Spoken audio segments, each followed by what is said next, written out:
그럼 공이라는 것은 한번 깨진 이상 누군가가 책임을 져야 된다는 뜻입니다. 죄라는 것은 누군가가 책임을 져야 되고, 공이라는 것은 한번 깨진 이상 누군가가 책임을 져야 된다는 것입니다. 그래서 한국에 가면 그 캠퍼스 이렇게 돌아다니면서 논크리스찬들 자주 만납니다. 논크리스찬들 만나면 자주 듣는 질문이 있어요. 이런 질문이에요. 목사님, 목사님이라고도 안 그래요. 논크리스찬들은 이렇게 얘기하더라고요. 샘예.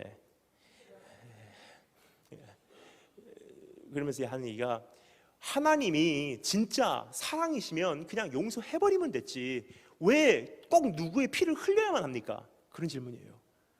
뭐라고 대답합니까? 여기서 이미 정답이 나와요. 그 어떤 사람도 그냥 용서할 수 있는 것은 가능하지 않습니다. 왜 그러냐?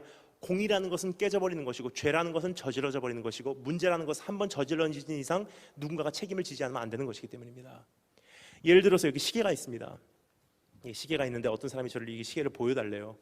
제가 보여줬어요. 그 사람이 시계를 봅니다. 야, 시계 좋습니다, 너무 좋습니다 하더니 갑자기 시계를 땅에다가 탁 던지더니 막 밟아요. 어떻게 됐죠? 시계가 부서졌어요. 공의가 깨졌어요. 문제가 저질러져 버렸습니다. 죄가 저질러져 버렸어요. 그럼 이 문제를 해결할 수 있는 것은 그냥 용서할게 통하지 않습니다. 둘 중에 하나예요. 뭐죠? 가해자가 책임지든지 피해자가 책임지든지예요. 가해자가 책임지는 건 무슨 뜻입니까? 바로 이런 뜻이에요. 목사님 죄송합니다, 근데 정신 잠깐 나갔다 들어왔습니다. 내가 돈 드릴게요. 새로운 시계 사시지요? 하든지 내가 새로운 시계 사다 드리겠습니다 하고 갔다 와서 깨진 공의를 회복시키는 것이 첫 번째 방법입니다. 두 번째 방법, 괜찮아, 용서할게요. 무슨 뜻입니까? 내가 시계 없이 사는 것을 내가 감수하겠습니다. 혹은 내가 내 돈 내고 새로운 시계 사겠습니다라는 뜻이에요. 누군가가 희생을 치르지 않으면 깨진 공의는 회복되지 않는다는 거예요. 주님께서 우리의 죄를 용서하셨다는 건 무슨 뜻입니까? 그냥 감정적으로 이제 용서가 됐다? 아니에요. 용서하신다는 건 무슨 뜻입니까? 피해자 본인께서 공의를 회복하기 위해서 그 값을 치르셨다는 뜻입니다. 그건 감정적인 것이 아닙니다. 단 한 번도 성경에서는 우리의 용서에 대해서 감정적으로 말한 적이 없습니다. 법적인 거예요. 그러면 여러분, 화평케 한 자는 무엇입니까? 이제는 하나님을 바라볼 때마다 배부리 여김을 받을 수 있는 이제는 내가 소모됨으로 이 세상에 깨진 모든 공의를 재설립하라는 주님의 부르심인 것입니다. 정신적으로도 공의가 깨진 이상 누군가가 희생을 치르지 않으면 그 정신적인 공의도 회복이 안 되더라고요. 예를 들어서 아까 그 친구에게 저에게 전화가 걸려왔어요. 밤 10시에 전화가 걸려왔습니다. 사람에 의해 줄이고 목마른 그 친구입니다. 전화가 걸려왔어요.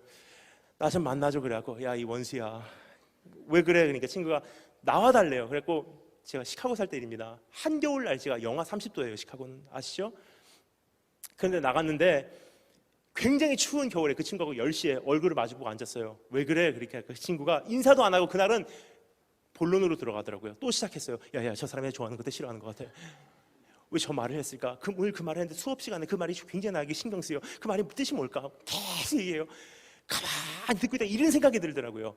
저 친구의 삶에서 어느 순간 정신적인 공의가 깨졌어요. 화평이 없어졌습니다. 그럼 누군가가 다시 한번 희생을 치르고 그 친구를 회복시키지 않으면 깨진 공의는 회복되지 않아요. 그래서 이렇게 생각했어요. 오늘 네가 이기나 내가 이기나 해보자. 순교가 따로 없다. 네가 원하는 대로 얘기해봐. 원하는 만큼 다 들어줄게. 그러니까 그 친구는 어떻게 했을까요? 오냐 잘됐다고 시작하더라고요. 저 사람이 좋아하는 것도 싫어하는 것도 계속 얘기합니다. 한참을 들어줬어요. 한참을 듣다 보니까 그 친구가 나중에 납득을 하더라고요. 이제 좀 시원하다. 속 시원해. 고마워. 내가 커피값 내가 낼게 하고 가더라고요. 시계를 딱 보니까 몇 시인 줄 아세요? 새벽 5시예요. 밤 10시부터 새벽 5시까지 7시간을 했어요. 그 친구가. 그 친구는 고마워. 회복됐다고 가더라고요. 전 어떻게 된 줄 아십니까? 뭐죠? 저는 정신적으로 소모되었고 그 친구는 회복이 됐어요. 물질적인 건 어떻습니까? 내 물질이 소모된다는 것은 누군가의 물질이 회복된다는 뜻이에요. 누군가의 젊음과 누군가의 에너지가 소모된다는 것은 누군가의 에너지와 누군가의 젊음이 회복된다는 뜻입니다. 누군가의 생명이 미랄과 같이 떨어진다는 것은 누군가의 생명이 탄생된다는 뜻이에요. 하나님의 나라의 진리입니다. 그럼 화평케 하는 자라는 것은 무엇입니까? 예수 그리스도 사역이 예수님의 사역이 어떤 사역이었죠?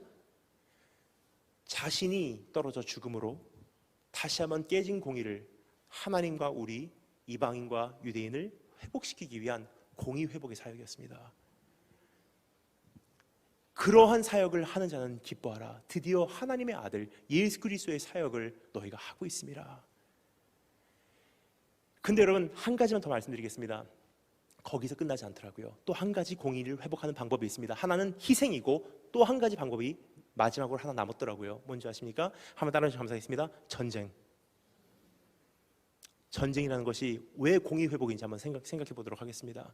저는 6년 동안 끊임없이 다녔어요. 인도부터 시작해서 예루살렘, 중국부터 시작해서 몽골리아, 동남아시아, 호주 막 다니는데 한 가지 내린 결론이 있어요.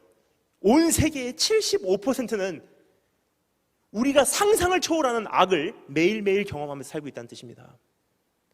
에이, 그냥 하나님 그냥 사랑이신데 그냥 용서하면서 감사하면서 행복하게 살아, 그 말을 할 수 있다는 것은 나는 꽤 평안한 삶을 살고 있습니다라는 뜻입니다. 근데 여러분, 지구의 75%의 인구가 어떻게 사는 줄 아십니까? 예를 들겠습니다.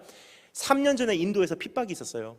인도 오리사라는 주에 힌두교, 이슬람교 과격분자들이 들어가서 교회를 핍박하기 시작합니다.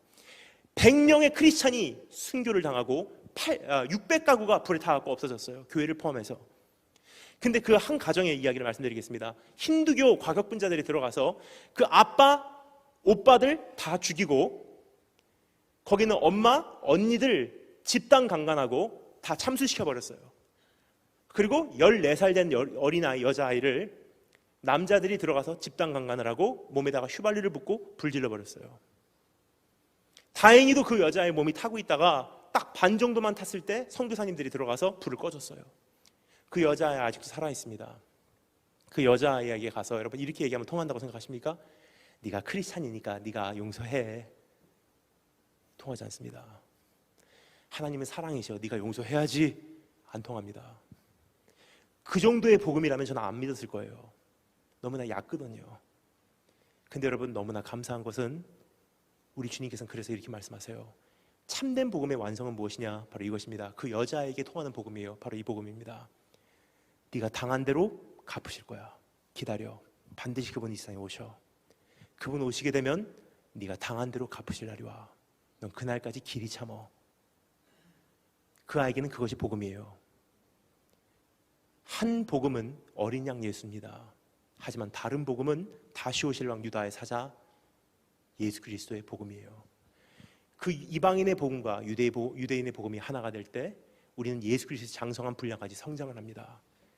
우리에게는 어린 양 예수는 있는데 다시 오실 왕 유다의 사자 예수는 많이 없습니다. 하지만 유대인들에게는 다시 오실 왕 유다의 사자 예수는 있는데 어린 양 예수가 굉장히 적어요. 그래서 우리는 유대인이 필요하고 유대인은 우리가 필요합니다. 근데 이번에 이스라엘에 아까 말씀드렸죠. 이스라엘에 가고 내가 긍휼을 받은 자로서 제가 용서를 구합니다. 하나님, 유대인들에게 찾아가서 내가 잘못했습니다. 막 용서를 구하니까 그 친구 한 명이 유대인 친구인데 예시바라 그래갖고 유대인 그 학교 다니는 거예요. 그 친구가 저에게 이렇게 얘기합니다. 용서를 구하는 것까지는 이해가 가는데 네가 뭘 믿기에 그렇게 하냐요. 그래갖고 지금 일어난 일들에 대해서 설명을 해줬어요. 지금 중동에서 일어난 일들, 결국은 이것이 어떻게 막을 내릴 것이며 예수님께서 이 세상에 다시 한번 이 세상에 어떻게 오실 것이며 지금 그러한 징조들이 지금 우리 삶 속에서 지금 일어나고 있다. 이스라엘이 얼마 남지 않아서 이제 둘러싸임을 당하게 되리라. 그 얘기를 했어요. 그러니까 그 친구가 한참을 듣더니 이렇게 얘기해요. 그것이 나한테는 좀 이해는 된대요. 그러면서 한 얘기가, 그러면 그 예수아라는 사람이, 그 예수가 나에게 뭘 해줄 수 있냐요. 그래서 거꾸로 돌아가서 어린 양 예수에 대한 정리를 해줬어요. 그러니까 그 친구가 눈물을 흘리면서 뭐라고 하는지 아십니까? 조금만 시간을 달래요. 내가 다시 한번 이것을 내 마음속에 정리하고 믿겠대요. 그때부터 6개월 후에 그 친구 지금 열심히 교회 다니고 있어요. 매생주. 유대인들이 참 재미난 것을 저는 그때 발견했어요. 이방인인 우리에게는 어린 양 예수로 들어가서 다시 오실 왕으로 들어가요. 근데 유대인들에게는 다시 오실 왕으로 들어가서 어린 양 예수로 들어갑니다. 이것이 순서가 다르더라고요. 화평케 한 자라는 것은 무엇입니까? 결국 주님이 이 세상에 오시는 그날까지, 마지막 최후의 전쟁이 치러지는 그날까지 이제는 주님이 다시 오셔서 이 세상에 다시 한번 그 공의를 설립하실 수 있도록 그 길을 예배드리는 사역입니다.